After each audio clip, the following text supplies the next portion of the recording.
and welcome to Business Incorporated. Thank you for joining us. I am Bolaji Akinwale.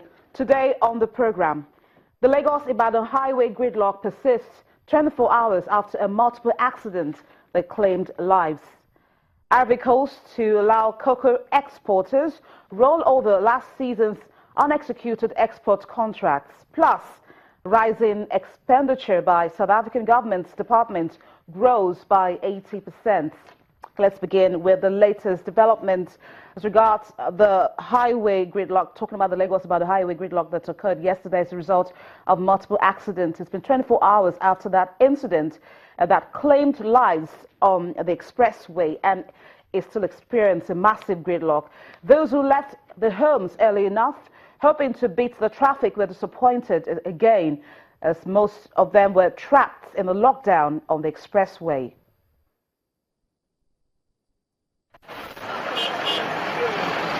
Another harrowing day for motorists and passengers on the Lagos-Ibadab highway. The struggle to get out of the gridlock has forced some who are trying to catch up with work to resort to trekking. Trust the average motorcyclist who are taking very desperate moves. The traffic is yet to normalize, and motorists are asking authorities to work fast on the situation by removing the wreckage of the accident to allow free movement. Like an hour now. I don't know. I'm traveling and I don't know what is causing traffic on the road. Yesterday I was supposed to go there yesterday, but I can't meet up.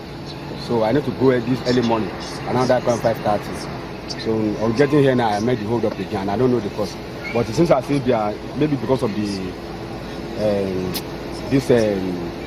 bridge. They said I was told that they are working on the bridge. So.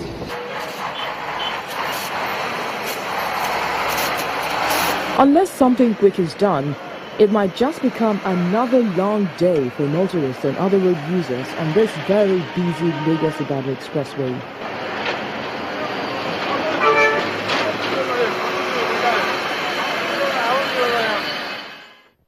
And China's Ministry of Commerce says that the country's consumer markets recorded steady growth in the month of October.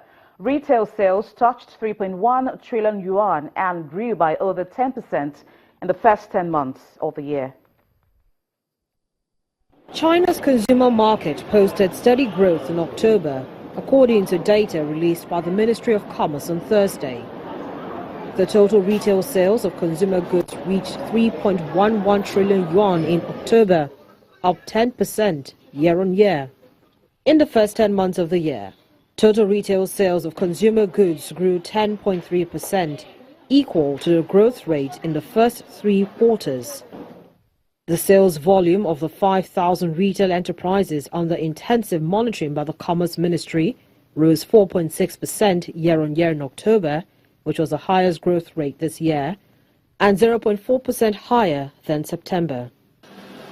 The growth rate has been rising for 3 successive months.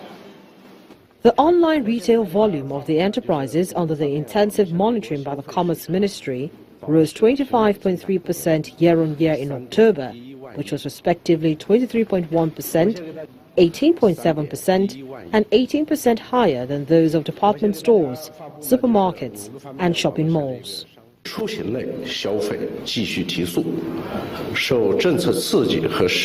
The travel-related consumption continued to rise, driven by policy stimulation and the rising demand due to market upgrading.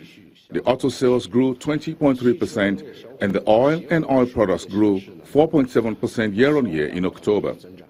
During the National Day holiday this year, the sales volume of retail and catering enterprises was as high as 1.2 trillion yuan, up 10.7% year-on-year and 0.4 percentage points higher than the cumulative growth rate in the first 10 months of this year. And now let's take you to the markets, beginning from Asia, where the bourses were mixed at the end of Thursday's session, pausing for breath after oil prices extended declines. The Nikkei 225 was unchanged at 17,862.63, recovering from earlier losses of nearly 0.4%. The Japanese benchmark index had been up nearly 10% since November 9, The Bank of Japan announced it would buy 10-year Japanese government bonds in order to keep yields around 0% and cap short-term rates. The Japanese benchmark 10-year bond bid yield had risen to positive territory to as high as 0.03% on Wednesday, spurred by the global bond sell-off. On Thursday, the Bank of Japan bid yield was at a session high of 0.029%.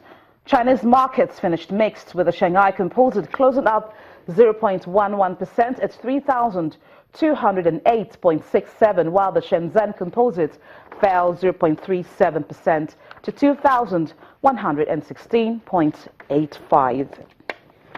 Still from the market this time in Europe, where stocks were lower this Thursday morning as traders paused for breath after the U.S. bond yields pulled back and the dollar came off a 13.5-year high.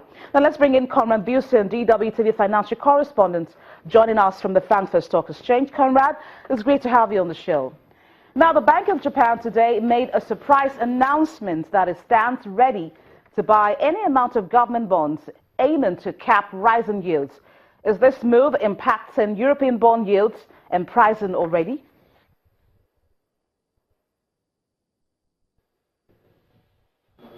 Unfortunately, Bolaji, I can't hear you. I got a sign in my ear that quite obviously our line was cut.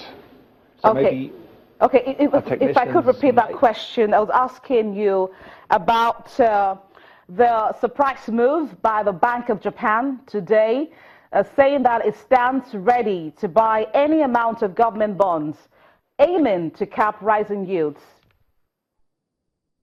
Okay, we hope to reconnect with Conrad as we go on the show. Let's move on now as we take you to the commodities market, starting from Ivory Coast, where the government says it will allow cocoa exporters to roll over last season's unexecuted export contracts into the current